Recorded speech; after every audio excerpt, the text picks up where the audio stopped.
क्या ये नहीं है कि दोनों सब पॉलिटिकल पार्टीज को एक परचम तले जमा होना होगा, वो जिसको कहते हैं ना ग्रैंड नेशनल गवर्नमेंट, कौमी हुकूमत तरह की कोई चीज बने? कौमी हुकूमत की जरूरत नहीं है। मतलब यह है कि नवाज शरीफ गवर्नमेंट बना लेंगे, चाहे वो कोलिशन गवर्नमेंट बनाए, ये छोटी जमातों के साथ मिलके बाप, कोई बलूचिस्तान से कुछ लोग आ जाएंगे, कुछ लोग MQM आ जाएगी, कुछ और इधर से साउथ से आ जाएंगे, नवाज शरीफ गवर्नमेंट बना लेंगे, या सिंपल मेजॉरिटी में बना लेंगे या कोलिशन गवर्नमेंट बना लेंगे।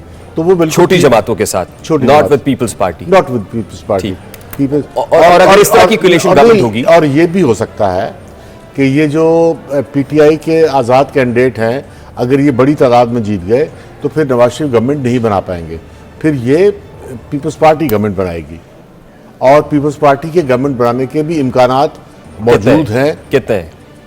देखो अभी 4 घंटे बाद सारे फैसले हो जाएंगे। मुझे अभी आपने सच्चा है झूठा साबित जरूर कराना है। अभी प्रेडिक्शन क्या है? नहीं, कुछ नहीं, अभी मुझे बिल्कुल अंदाजा नहीं है। बड़े सरप्राइज होने हैं ये, आज नहीं कह सकते। खासतौर पे मोबाइल फोन सर्विस जो बंद हुई है, इसके बाद तो खासी सरप्राइज हुई। बिलावल भुट्टो ने ट्वीट किया है कि ये मोबाइल फोन सर्विस बंद करने के खिलाफ जो है वो इमीडिएटली वो अपना शुरू की जाए दोबारा, और उन्होंने अपनी पार्टी को हिदायत की है कि इलेक्शन कमीशन से और कोर्ट से रुजू करें फौरन।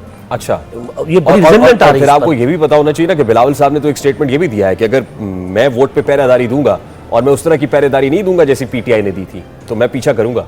पार्लियामेंट में करेंगे ना। देखिए पीपल्स पार्टी फिर मैदान नहीं छोड़ेगी ना, नहीं धरना नहीं देगी, लेकिन पीपल्स पार्टी एजिटेशन की तो एक्सपर्ट है, और अपोजिशन की जमात कहा जाता है पीपल्स पार्टी को सही माना में। जब मोहतरमा शहीद थी तब भी जो तगड़ी अपोजिशन करती और सिविल सुप्रीमेसी का नारा तो भी पीपल्स पार्टी ने लगाना शुरू कर दिया है। बिलावल साहब के जो स्टेटमेंट्स रहे हैं, एस्टैब्लिशमेंट की मुदाखलत को कम करेंगे, मतलब अवाम को फैसला करने दें कि किसको वजीर आजम बनाना है, वो उनका स्टांस है कि अवाम फैसला करे ना। वो जो मुस्लिम लीग नून के ऊपर एक इल्ज़ाम लगा है या उनके एक रहनुमा ने कह दिया कि साड़ी गल हो गई है, तो उस पॉइंट ऑफ व्यू से वो कह रहे हैं कि यार एस्टेब्लिशमेंट पीछे हट जाए, या ये कि नवाज साड़ी गल हो गई है या आपको लगता है साड़ी बस हो गई है? अब देखें क्या होता है। बस तो नहीं होती। हाँ, बस तो नहीं होती, क्योंकि कोशिश पूरी है उनकी, जाहिर है। और पॉलिटिकल पार्टी जब अपना इलेक्शन में आती हैं तो वो आखिरी लम्हे तक, आपको याद होगा 2013 के इंतखाबात में नवाज शरीफ साहब ने 180H मॉडल टाउन की छत पे खड़े होकर कहा था कि रात 11 बजे कि मुझे 2/3 चाहिए, ये मेजॉरिटी जो मुझे मिल रही है कम है। किस साल में?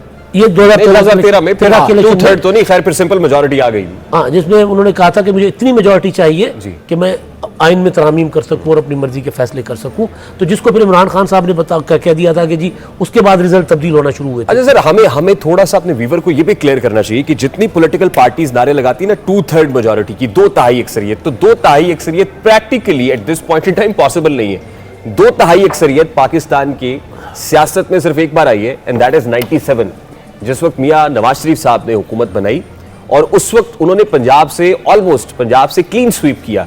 जो इंडिपेंडेंट्स थे 10-12 वो भी कराया गया, जो भी था, लेकिन पंजाब से क्लीन स्वीप करना 2/3 मेजॉरिटी लेने के लिए बहुत ज्यादा जरूरी है। और इतने पोलराइज्ड एनवायरनमेंट के अंदर कि जब इंडिपेंडेंट कैंडिडेट्स भी है, जहां इस्तेकाम पाकिस्तान पार्टी, जहां पीपल्स पार्टी, जहां PMLN, इतनी पॉलिटिकल पार्टीज हैं पंजाब के अंदर, तो वहां पर किसी एक पॉलिटिकल पार्टी का अभी पोलराइज्ड एनवायरनमेंट के अंदर क्लीन स्वीप करना पॉसिबल नहीं है। इसलिए ये तो खाम ख्याली है कि किसी की 2/3 मेजॉरिटी आ जाएगी, और आप कोई ऐसा क्लेम भी नहीं कर रहा। हाँ, कोई नहीं कर रहा। देखिए शहबाज शरीफ साहब का ये कहना जी कि अगर सिंपल मेजॉरिटी नहीं मिलती, पहले मुस्लिम लीग नून का ख्याल था कि हम 120-125 सीटें लेंगे, लेकिन अब वो उस तरफ नहीं सोच रहे।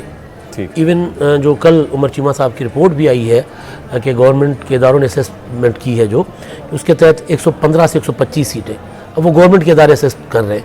तो मुस्लिम लीग नून भी अभी इसमें है कि पता नहीं क्या हो जाए, और ज़ाहिर है उस पर सारा फोकस ये है कि किसी तरह PTI का वोटर जो है वो घर से ना निकले। कल से मैं एक चीज़ देख रहा हूँ, और वो ज़ाहिर है ज़्यादातर वो लोग जो है उनका टिल्ट मुस्लिम लीग नून की तरफ से है।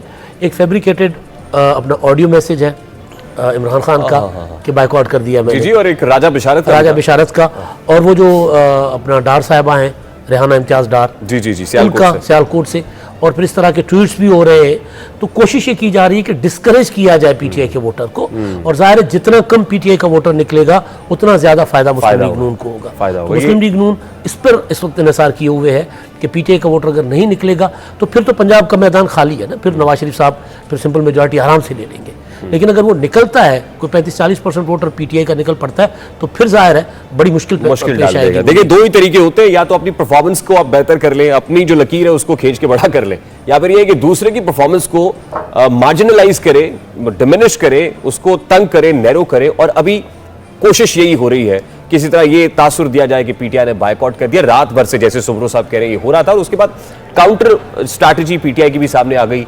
फिर वीडियो मैसेजेस भी आना शुरू हो गए कि नहीं, ये एआई जनरेटेड है, ये दुरुस्त है। तो इस वक्त जो इंटरनेट की बंदिश है या मोबाइल फोन सर्विस बंद है, ये मशकूक तो कर रही है प्रोसेस को। और जैसे बिलावल भुट्टो साहब का स्टेटमेंट है कि अदालत का दरवाजा भी खटखटाएंगे, जद्दोजहद भी करेंगे, तो लेट्स सी व्हाट हैपेंस। बहुत सारी चीजें अभी अनफोल्ड होना बाकी है।